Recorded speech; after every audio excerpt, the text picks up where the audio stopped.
Dear students, hope so आप लोग खैरियत से होंगे। हमने अपने लेक्चर नंबर 1 में डिस्कस किया था कि कंप्यूटर आर्किटेक्चर होता क्या है, सीपीयू क्या है, उसके कंपोनेंट्स क्या हैं। सीपीयू की मतलब के दो कंपोनेंट्स हम लोगों ने पढ़े थे कि हमारे पास एक तो हमारे पास सिस्टम यूनिट था, दूसरा हमारे पास अरिथमेटिक एंड लॉजिकल यूनिट था। उसमें हमने देखा था कि क्या-क्या टास्क परफॉर्म होते हैं। उसके बाद हम लोगों ने देखा था कि हमारे पास कंप्यूटर का आर्किटेक्चर क्या होता है। तो हम बेसिकली इस चैप्टर में कंप्यूटर के आर्किटेक्चर को ही पढ़ेंगे, वो भी डिटेल के साथ पढ़ेंगे। तो चलते हैं अपने लेक्चर नंबर 2 की तरफ, जो कि है हमारा आज का लेक्चर। इसमें हम सबसे पहले पढ़ेंगे कि मेमोरी यूनिट हमारे पास होता क्या है। ठीक है, मेमोरी यूनिट होता क्या है, इसमें मेमोरी यूनिट को हम किस तरह एक्सेस करवाते हैं और इसका स्ट्रक्चर क्या होता है। मेमोरी यूनिट हमारे पास जो होता है वो पर्सन मतलब कि हमारे पास मेमोरी किसे बोलते हैं, स्टोरेज डाटा एंड इंस्ट्रक्शन, मतलब कि जिसमें हम अपने डाटा को स्टोर कर सकें और अपनी इंस्ट्रक्शंस को स्टोर करें। ये पर्सनल कंप्यूटर के अंदर होता है जो कि एक मेमोरी कंटेन करता है।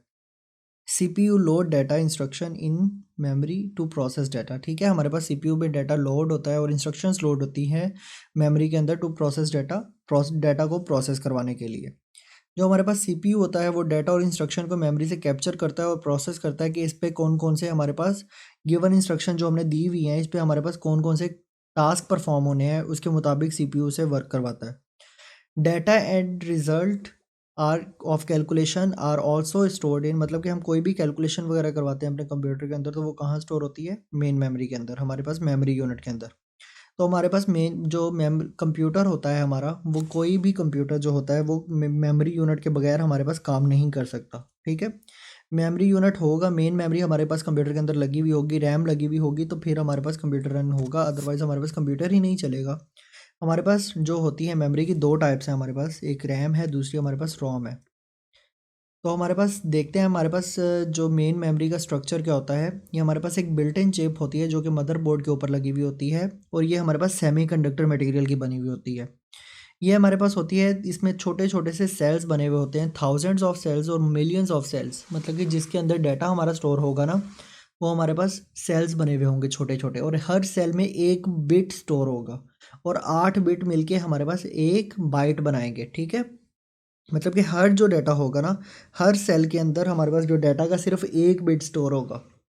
तो हमारे पास इतना मतलब कि हैवी डाटा भी होता है हमारे कंप्यूटर में। तो आप खुद ही सोच लें कि हमारे पास कितने हमारे पास मेमोरी सेल्स बनेंगे कि हर सेल के अंदर, क्योंकि एक बिट स्टोर होना है तो हमारे पास कितने मेमोरी सेल होने चाहिए कि हमारे पास पूरा डाटा स्टोर हो। ठीक है, उसके बाद है कि ये लॉजिकली अरेंज होता है हमारे पास। जो 1 बाइट होता है किसी भी सिस्टम के अंदर लॉजिकली अरेंज होता है, जैसे कि ये आप लोगों को अरेंजमेंट दिखाई गई है, 0 1 0 1 1 1 0। ठीक है, ये हमारे पास लॉजिकल अरेंजमेंट है किसी भी डाटा को ऑर्गेनाइज करवाने के लिए, ग्रुप में ऑर्गेनाइज करवाने के लिए। तो ये आप लोग याद कर लीजिएगा, ये एमसीक्यूज के तौर पे आ सकता है या हमारे पास शॉर्ट क्वेश्चन के तौर पे आ सकता है। बाइट इन मेमोरी, हमारे पास बाइट क्या है मेमोरी में। ठीक है, ये हमारे पास यूनिक नंबर होता है, एक असाइन कर दिया जाता है, मतलब कि हमारे पास 8 बिट मिलके जब एक बाइट बनाते हैं ना, उसको एक यूनिक नंबर प्रोवाइड कर दिया जाता है, यूनिक एड्रेस प्रोवाइड कर दिया जाता है, जिसके थ्रू हम उस डाटा को एक्सेस करवा सकते हैं। ये इस लोकेशन को हम लोग आगे जाके डिस्कस करते हैं। हमारे पास accessing data in main memory, मतलब कि हमारे पास जब भी कोई मेन मेमोरी के अंदर डाटा पड़ा हुआ होगा, हमने उसे किस तरह एक्सेस करवाना है। मेन मेमोरी में हमारे पास क्या होता है, collection of bytes arrange in order. ठीक है, हमारे पास ऑर्डर में एक तरतीब से अरेंज होते हैं।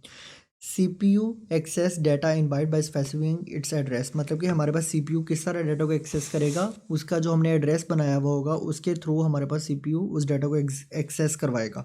जैसे कि हम अपनी इस डायग्राम पे आते हैं, हमारे पास ये देखेंगे डिफरेंट मेमोरी लोकेशंस बनी हुई हैं। ये ऊपर जो है ना, ये इसको एड्रेसेस प्रोवाइड किए हुए हैं, मतलब कि यहाँ जो हमारा डाटा स्टोर होगा, वो सपोज कर लेते हैं हम लोग, यहाँ पिक्चर्स हमारी स्टोर है, यहाँ हमारी ऑडियो स्टोर है, यहाँ हमारी वीडियो स्टोर है, यहाँ हमारी टेक्स्ट स्टोर है। अब हमें चाहिए कि हम लोगों ने इमेजेस लेनी है। ठीक है, हम लोगों ने पिक्चर्स को एक्सेस करना है, तो हम ये वाला एड्रेस जो होगा हमारा सिस्टम एक्सेस करेगा, तो यहाँ पिक्चर्स के ऊपर पहुँच जाएगा, जितनी भी पिक्चर्स होंगी वो एक्सेस कर सकेगा। अगर हमें चाहिए वीडियोस, तो हमारा जो सीपीयू होगा वो डायरेक्ट इस लोकेशन के ऊपर आएगा और हमारी वीडियोस को एक्सेस करेगा। अगर हमें टेक्स्ट चाहिए तो वो इस लोकेशन पे आएगा और टेक्स्ट वो एक्सेस कर लेगा। इसी तरह ये ऑडियो पे भी अगर हमें चाहिए तो इस लोकेशन पे आएगा, लोकेशन एड्रेस पे आएगा, जो नंबर उसे प्रोवाइड किया गया होगा उसके ऊपर आके वो हमारे पास ऑडियो को एक्सेस करवा लेगा। उसके बाद है कि हमारे पास जो डिफरेंट बाइट्स होती हैं, वो हमारे पास डिफरेंट बाइट्स को, जैसे कि हमें ऑडियो चाहिए तो वो डायरेक्टली उसे एक्सेस कर रहे हैं, हमें बार बार एक पाथ से तो नहीं गुजरना पड़ रहा ना, डायरेक्टली या रैंडमली हम उस चीज़ को एक्सेस कर सकते हैं जो डाटा हमें चाहिए होता है। Accessing any part of memory take equal time, मतलब कि हमारे पास जि, जि जो भी हम लोगों ने मेमोरी से फाइल को एक्सेस करना है, जो भी हमने चीज़ को एक्सेस करना है मेमोरी में से, मतलब ऑडियोज़ हो गई, वीडियोज़ हो गई, तो हमारे पास एक सेम टाइम लगेगा। इस तरह नहीं होगा कि ज़्यादा टाइम हमारा पिक्चर्स को लग रहा है या ज़्यादा टाइम हमारा वीडियोज़ को लग रहा है। एक सेम टाइम लगेगा, चाहे हमने पिक्चर्स एक्सेस करनी है या हमने अपनी वीडियोज़ एक्सेस करनी है। Very fast to access data as compare to storage devices, मतलब कि स्टोरेज डिवाइसेस के निस्बत से ये हमारे पास जो एक्सेस डाटा का एक्सेस हम इसमें करते हैं वो हमारे पास तेज़ी से होता है। उसके बाद है हमारे पास रैम। रैम होती क्या है? रैम को हम क्या बोलते हैं? हमारे पास ये रैंडम एक्सेस मेमोरी है। इसको हमने काफ़ी दफ़ा डिस्कस कर लिया है। डाटा डायरेक्टली मतलब कि हम डाटा को यहाँ जो हमारे पास रैंडम एक्सेस मेमोरी में किसी भी डाटा को डायरेक्टली एक्सेस कर सकते हैं। ये हमारे पास used for storage and active storage of active program and data, मतलब कि जो जो हमने प्रोग्राम यहाँ रन किए हुए होंगे अपने सिस्टम के अंदर, तो हमारे पास वो उस चीज़ को एक्सेस करवाने में जल्दी हमारे पास ये काम आता है। हमारे पास जो रैम में होता है वो टेम्परेरी डाटा स्टोर होता है ना, जैसे कि हम ये देखिए ऑल टैब प्रेस कर रहे हैं ना, मैं बाद में आपको ऑल टैब की एग्जांपल देता हूँ। इसमें हमारे पास होता है processor directly right and read information, मतलब कि हमारे पास डायरेक्टली इसमें इन्फॉर्मेशन को रीड भी कर सकते हैं और राइट भी कर सकते हैं, क्योंकि हमारे पास जो प्रोग्राम रन हो रहे होते हैं उसी टाइम हम उसको रीड भी करवा सकते हैं और राइट भी करवा सकते हैं। ठीक है। टेम्परेरी स्टोरेज है, ये हमारे पास प्राइमरी मेमोरी हम इसे बोलते हैं। वोलेटाइल मेमोरी हम इस वजह से बोलते हैं क्योंकि हमारे पास ये परमानेंट डाटा स्टोर नहीं होता, टेम्परेरी होता है। जैसे ही हमारा कंप्यूटर शट डाउन होगा या हमारा कंप्यूटर रीस्टार्ट करेंगे तो वो हमारे पास रैम के ऊपर जो भी डाटा स्टोर होगा वो ऑटोमेटिकली डिसअपेयर हो जाएगा, वैनिश हो जाएगा, बिल्कुल ख़त्म हो जाएगा, वो दोबारा से हमें चलाना पड़ेगा। ये इसकी स्टोरेज जो कैपेसिटी होती है पीसी के अंदर, पहले तो होती थी 512 एमबी की रैम होती थी, फिर 1 जीबी की आई, फिर 2 जीबी की रैम आई, अब 4 जीबी से स्टार्ट होती है और उससे ऊपर काफ़ी चली जाती हैं। ठीक है, जितनी हमने स्ट्रॉन्ग अपने ग्राफिक्स रखने हो, मतलब कि हमने जैसे कि लैपटॉप्स के अंदर हमने ग्राफिक्स का ज़्यादा काम करना हो या अपने पीसी के अंदर ग्राफिक का ज़्यादा काम करना हो तो हम उस पर ज़्यादा रैम लगवा लेंगे, 8 जीबी 16 जीबी इस तरह की रैम लगवा लेंगे ताकि वो ज़्यादा हमारे पास ग्राफिक्स को एक्सेस कर सके, और ये हमारे पास डाटा की स्पीड को भी इम्प्रूव कर देता है। ठीक है, हमारे पास रैम, ये रैम का स्ट्रक्चर है हमारे पास। बेसिक स्ट्रक्चर रैम इस तरह की होती है जो कंप्यूटर्स के अंदर लगी हुई होती है, आप लोगों ने देखी हुई होगी। उसके बाद हमारे पास रैम की टाइप्स हैं। एक डी रैम है हमारे पास, मतलब कि dynamic random access memory, used in most of computers, मतलब कि ज़्यादातर कंप्यूटर्स में हमारे पास ये वाली रैम यूज़ होती है। इसमें हमारे पास जो डाटा वगैरह होता है डी रैम के अंदर डायनेमिक के ऊपर, हमें इसे बार बार रिफ़्रेश करवाना चाहिए। जैसे कि हम कंप्यूटर्स बार बार रन करवाते हैं, कंप्यूटर जब भी हम चलाते हैं उसे बार बार रिफ़्रेश करवाते हैं, जब हमारे पास स्पीड स्लो होना स्टार्ट हो जाती है रिफ़्रेश करवाते हैं, तो इसका मतलब क्या होता है कि हमारे पास बार बार उसे चार्ज करवा रहे हैं, इलेक्ट्रिक चार्ज करवा रहे हैं। जो हमारे प्रोग्राम है उसे बार बार हम लोग चार्ज करवा रहे हैं, अदरवाइज़ हमारा डाटा लॉस हो सकता है। Data refreshing process has to wait, मतलब कि जब हमें डाटा को रिफ़्रेश करवाना होता है तो थोड़ी देर के लिए वो वेट करवाता है हमें, तो वो हमारे पास होता है कि थोड़ी सी मेमोरी ये स्लो है, इस वजह से इस चीज़ को हमारे पास थोड़ा सा टाइम लगता है। उसके बाद हमारे पास आई है स्टैटिक मेमोरी, जो हमारे पास लैपटॉप्स के अंदर स्टैटिक रैम यूज़ हो रही है। वो हमारे पास इस तरह की होती है कि इसमें हमें रिफ़्रेश नहीं करवाना पड़ता बार बार, मतलब कि ये खुद से ही रिफ़्रेश हो गई और इसे हमें बार बार रिफ़्रेश नहीं करवाना पड़ेगा। ये फास्टर होती है डी रैम से, क्योंकि हमारे पास डायनेमिक रैम में बार बार हमें डाटा को जब रिफ़्रेश करवाना पड़ेगा तो थोड़ा सा वेट भी करना पड़ेगा। ये हमारे पास कम पावर लेगी डायनेमिक रैम के थ्रू, और ये हमारे पास इसका एक एडवांटेज भी है, और ये मोर एक्सपेंसिव होगी डी रैम से, ये इसका डिसएडवांटेज है। उसके बाद है कि हमारे पास ये होती है वेरी फास्ट मेमोरी होती है। ठीक है, डायनेमिक रैम से भी फास्ट होती है ये वाली। एक हमारे पास एस रैम में, स्टैटिक रैम में एक और हमारे पास कॉन्सेप्ट आ रहा है कैश मेमोरी का। हम चलते हैं कैश मेमोरी हमारे पास होता क्या है।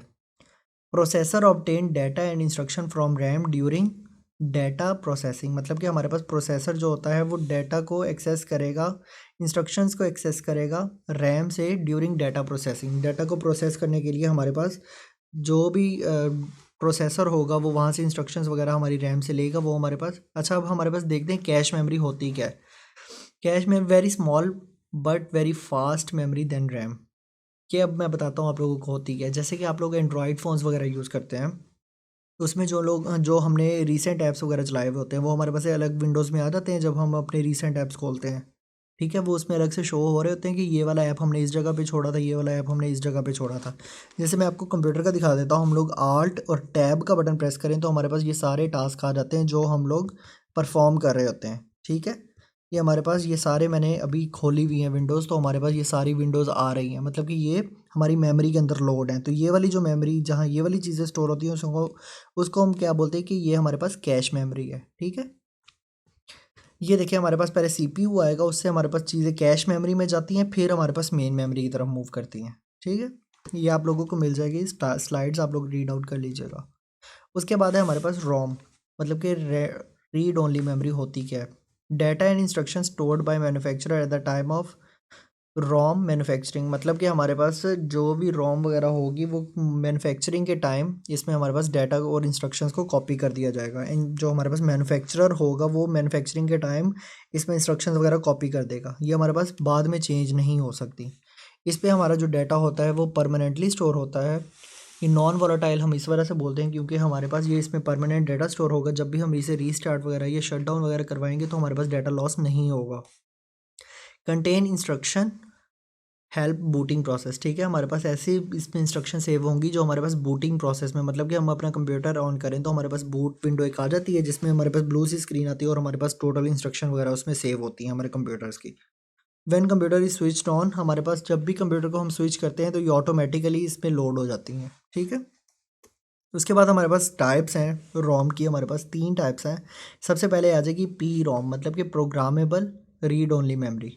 ये हमारे पास पहले ब्लैंक होती है कि एक छोटी सी चिप है, ठीक है, ये वाली, ये एक छोटी सी चिप है, ये हमारे पास पहले से बिल्कुल ब्लैंक होती है। ये मैन्युफैक्चरर के पास जब जाती है ना, मैन्युफैक्चरर इस पे अपनी इंस्ट्रक्शंस वगैरह लोड करवा देता है सिस्टम की, कि सिस्टम ने ऑन किस तरह होना है, ये उसमें प्रोग्रामिंग करवा देता है। ठीक है, प्रोग्रामिंग करवा देता है, सिस्टम की इंस्ट्रक्शंस दे देता है कि इसने लोड किस तरह होना है, इसमें चलना किस तरह है। इसका एक नुकसान ये है कि ये हमने जो भी इसमें इंस्ट्रक्शंस वगैरह लिख देते हैं वो बाद में चेंज नहीं हो सकती। अगर हमने डाटा गलत लिख दिया है और अगर हमसे हो गया कि गलत हमने डाटा लिख दिया है तो हम इसका कोई हल नहीं है कि हम उसे वापस डाटा को रेज़ कर सकें या कुछ भी कर सकें। इसमें हमें डाटा को सिर्फ अब हमें जो माइक्रोचिप होगी वो अपनी चेंज करवानी पड़ेगी, अदरवाइज़ इसका कोई हल नहीं है। ठीक है, पी रोम जो होगी हमारी वो डैमेज हो चुकी होती है जब हम इस पर गलत इंस्ट्रक्शंस राइट कर देते हैं। उसके बाद सेकंड टाइप हमारे पास आती है E ROM, erasable programmable read only memory. ये हमारे पास ये भी इनिशियली ब्लैंक होती है, इसके ऊपर भी मैन्युफैक्चरर अपनी इंस्ट्रक्शंस लोड करवा देता है, लेकिन ये इरेजेबल हम इस वजह से बोलते हैं क्योंकि हम इस पे जो होगा अपना डाटा वगैरह स्पेशल डिवाइसेस या इलेक्ट्रो वायलेट रेज के थ्रू हम इस पे जो हमने गलत से इंस्ट्रक्शंस लिखती हुई होंगी हम उसको रिमूव करवा सकेंगे, या हम न्यू डाटा भी ऐड करवा सकते हैं या हम उसे मॉडिफाई भी कर सकते हैं। किसके थ्रू? स्पेशल डिवाइसेस और अल्ट्रावायलेट रेज के थ्रू। इसको हम इसीलिए erasable programmable read only memory बोलते हैं। थर्ड टाइप है हमारे पास ई ई पी रोम, मतलब कि electrically erasable programmable read only memory. इस पे भी हमारे पास इंस्ट्रक्शंस वगैरह उसी तरह राइट होती हैं, लेकिन हम इसे जब भी हमने इंस्ट्रक्शंस को चेंज करवाना हो तो हम इलेक्ट्रिकल डिवाइसेस यूज़ करते हैं कुछ, जिसके थ्रू हम इसके ऊपर डाटा जो होगा वो चेंज करवा देंगे। ठीक है, अपना डाटा चेंज भी करवा सकते हैं, अपना डाटा डिलीट भी करवा सकते हैं। Data can be modified easily, इसमें हमारे पास ईजीली डाटा मॉडिफाई हो जाता है। ये हमारे पास एक डिफरेंस दिया गया है रीड ओनली मेमोरी में और रैम में, तो ये मैं आप लोगों को इसकी पिक्चर सेंड कर दूंगा, आप लोग इसे तैयारी कर लीजिएगा। तो आज का लेक्चर हमारा इतना ही था, होप सो आप लोगों को समझ आ गई होगी। हमारा एक लाइव सेशन होगा तो आप लोग ये इसमें अगर कोई क्वेश्चंस वगैरह हों अपने तो वो लिख के रख लीजिएगा ताकि अपने जो हो अपने लाइव सेशन में मुझसे कर सकें। होप सो आप लोगों को समझ आ गई होगी। अपना ख्याल रखिएगा।